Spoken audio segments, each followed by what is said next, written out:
सृष्टि निर्माण के उपरांत देवी सरस्वती की दिव्य सलाह से ही ब्रह्मदेव ने 10 प्रजापतियों की उत्पत्ति की। इन्हीं प्रजापतियों से आगे चलकर देवताओं, ऋषियों, यक्षों, गंधर्वों, असुरों तथा विविध जीव जगत का उदय हुआ। तभी से यह संसार गति में आया और वह युग सत्य युग कहलाया। सृष्टि तो पूर्ण हुई, परंतु ज्ञान के अभाव में संसार अभी भी मौन और दिशाहीन था। तब देवी सरस्वती की करुणा से ब्रह्मदेव के अंतःकरण में दिव्य ज्ञान का उदय हुआ।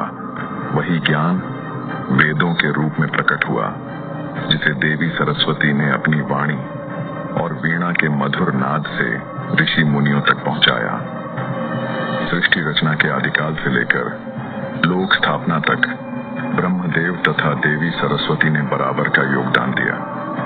कालचक्र निरंतर गतिमान रहा और उसी कालक्रम में वह क्षण आया जब ब्रह्मदेव के अंतःकरण में देवी सरस्वती के प्रति प्रेम प्रकट हुआ। ब्रह्मदेव निरंतर देवी सरस्वती के चिंतन में निमग्न रहने लगे।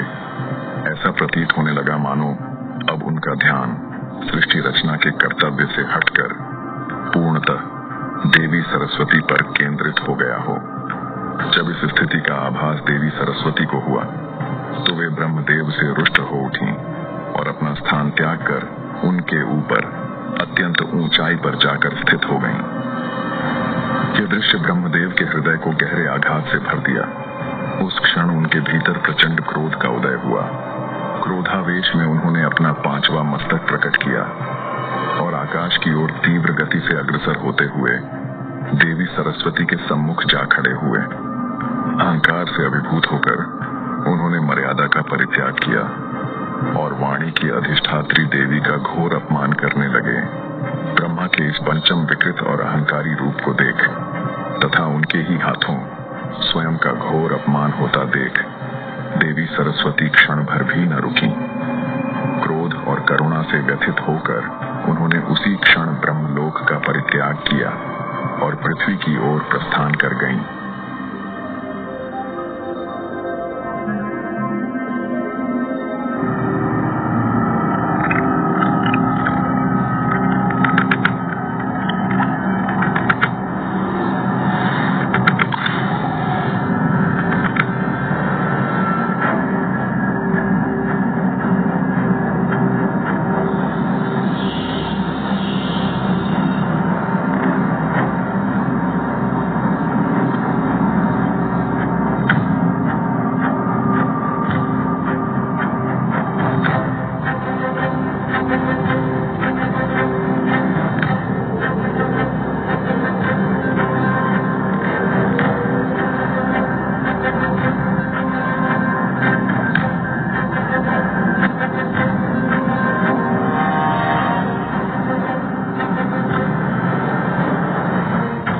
सरस्वती ब्रह्मलोक का परित्याग कर चली गईं, तब संपूर्ण ब्रह्मांड में हलचल व्याप्त हो गई। उसी क्षण समस्त देवगण, महर्षि एवं तपस्वी गण ब्रह्मलोक में एकत्र हुए।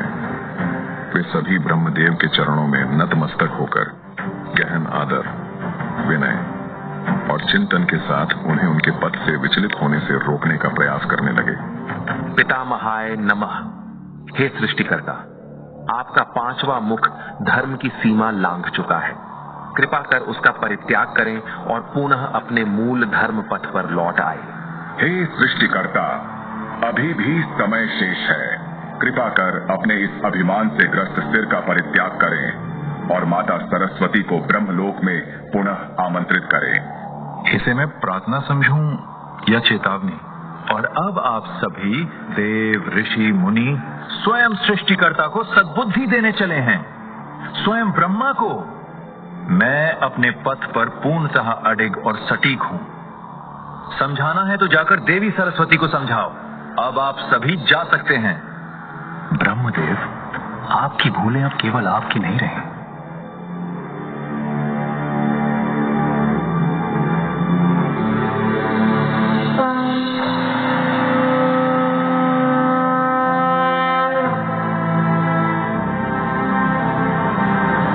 अब उनका भार संपूर्ण सृष्टि पर पड़ रहा है। अब भूल दोहराने का नहीं, अपितु अपनी त्रुटियों को सुधार कर पुनः सृष्टि कर्तव्य में प्रवृत्त होने का समय है। बार बार की गई भूल अब क्षम्य नहीं।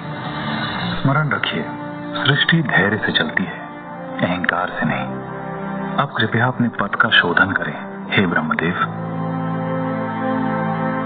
हे नारायण, अब आप हमें हमारे कर्तव्य का उपदेश ना दें।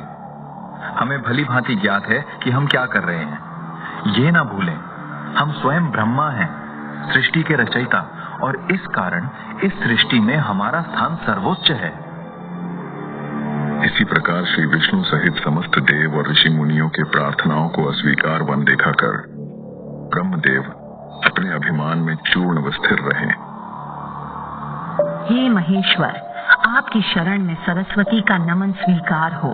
हे त्रिलोचन, ज्ञान की यह वाणी आज व्यथित होकर आपके सम्मुख खड़ी है।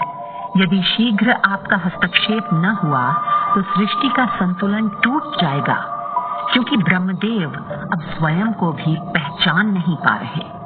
क्योंकि चतुर्मुख अब पंचमुखी हो चुके हैं, उनका पांचवा मुख अभिमान का है, या कहें तो स्वयं अभिमान। इसी अभिमान ने ब्रह्मदेव का संतुलन छीन लिया है। वे अब सृष्टि का दायित्व त्याग कर केवल और केवल प्रेम प्रसंग में लीन रहने लगे हैं। वह घड़ी अब दूर नहीं जब ब्रह्मदेव के साथ साथ समूची सृष्टि का भी संतुलन टूट जाएगा। इससे पहले कि यह अनर्थ घटे, हे सृष्टि के संहार करता, उठिए और ब्रह्मदेव के उस अहंकारी मस्तक को उनके शरीर से पृथक पृथक कर दीजिए।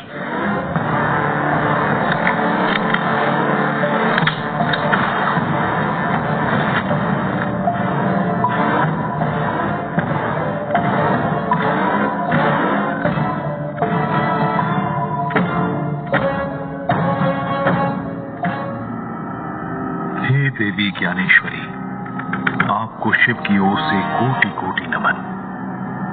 ये तथ्य आपके लिए अब आश्चर्य का विषय नहीं होना चाहिए कि मैंने अभी ब्रह्मदेव से अंतः चेतना द्वारा संवाद स्थापित कर उन्हें करुणा पूर्वक समझाने का हर संभव प्रयास किया, किंतु अपने अहंकार के मद में चूर ब्रह्मदेव ने मेरी एक भी चेतावनी को महत्व नहीं दिया। अब और कोई विकल्प शेष नहीं, केवल वही एक मार्ग शेष है जिसे आपने अपने दिव्य ज्ञान से हमारे लिए निश्चित किया है।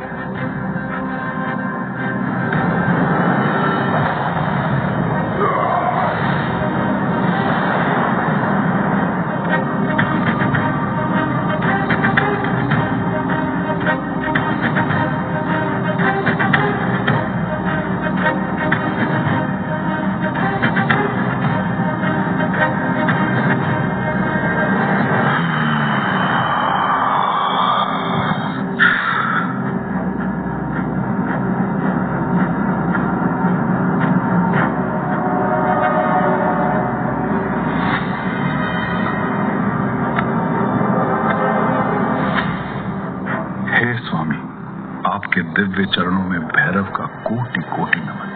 हे माता शारदा, आपके दिव्य पावन चरण कमलों में मेरा शत शत प्रणाम स्वीकार हो। हे स्वामी, अब मुझे अपनी आज्ञा प्रदान करें। मेरा लक्ष्य क्या है और मुझे किस पथ पर अग्रसर होना है? हे भैरव, मैंने तुम्हें अपने ही रौद्र तेज से प्रकट किया है। तुम्हारे प्राकट्य का कारण स्पष्ट है। सृष्टि का संतुलन अब डगमगाने लगा है। इसे रोकने का दायित्व मैं तुम्हें सौंपता हूं। अतः ब्रह्मदेव के पंचम मस्तक का छेदन करो, ताकि सृष्टि अहंकार से मुक्त होकर पुनः सर्वदा के लिए संतुलित बना रहे। हे भैरव, ये त्रिशूल ग्रहण करो और इससे ब्रह्मदेव के उस पंचम अहंकारी मस्तक का नाश कर देना।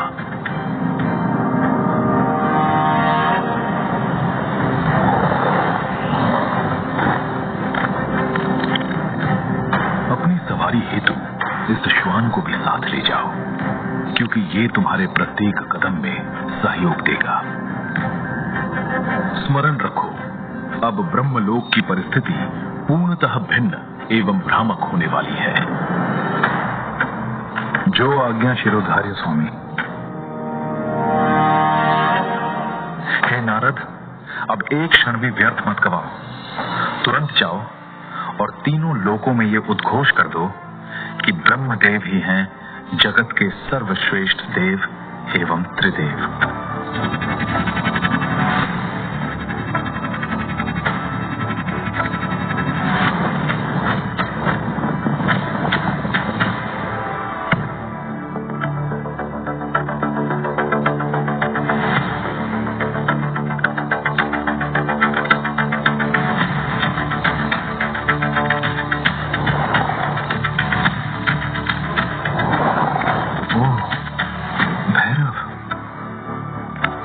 शिव का उग्र स्वरूप, तो ब्रह्मलोक तक आ पहुंचे हो किसी विशेष मंशा से?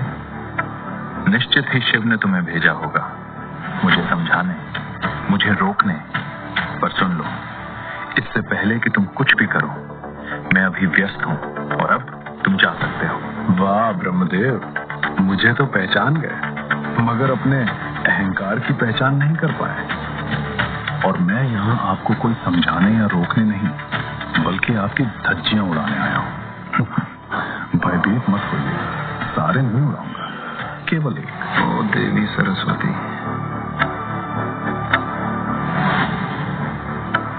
तो आ जाओ मैदान में। भैरव,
स्वागत है आपका, हे चतुर्मुख।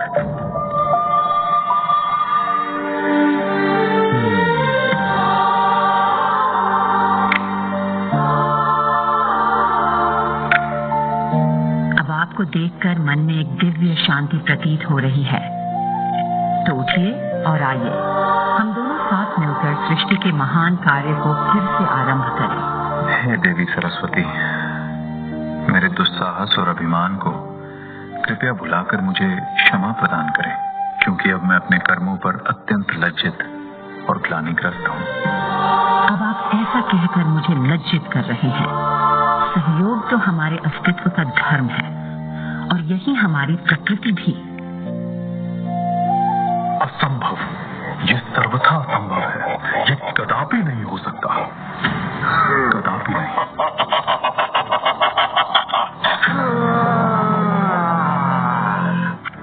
भैरव, तुम स्वयं ब्रह्मा का उच्चतम शीर्ष का छेदन किया है और अब तुम ब्रह्म हत्या दोष में फंस चुके हो। अब मैं तुम पर सदैव सवार रहूंगा। मुझसे छुटकारा पाना अब तेरे लिए असंभव है। असंभव। संभव है भैरव, तुम इस पापी कुपित सिर की बातों में मत आना। इसकी वाणी को सदैव अनसुना कर देना। हाँ, कुछ समय अवश्य लगेगा, परंतु तुम्हें इस पापी सिर से मुक्ति अवश्य मिलेगी, क्योंकि पाप की आयु चाहे जितनी लंबी क्यों न हो, उसका अंत एक दिन निश्चित ही होता है। जब तक इस दोष का प्रायश्चित पूर्ण नहीं होता, तुम ब्रह्मदेव के इस पापी शिर को धारण कर पृथ्वी पर भ्रमण करते रहो। पर स्मरण रखना, भविष्य में इसका निवारण अवश्य होगा। फिर समय का चक्र निरंतर चलता रहा। सैकड़ों नहीं, हजारों नहीं, लाखों और करोड़ों वर्षों का भी अंत हो गया और अब केवल कुछ ही क्षण शेष रह गया था, जब उस संकट का निवारण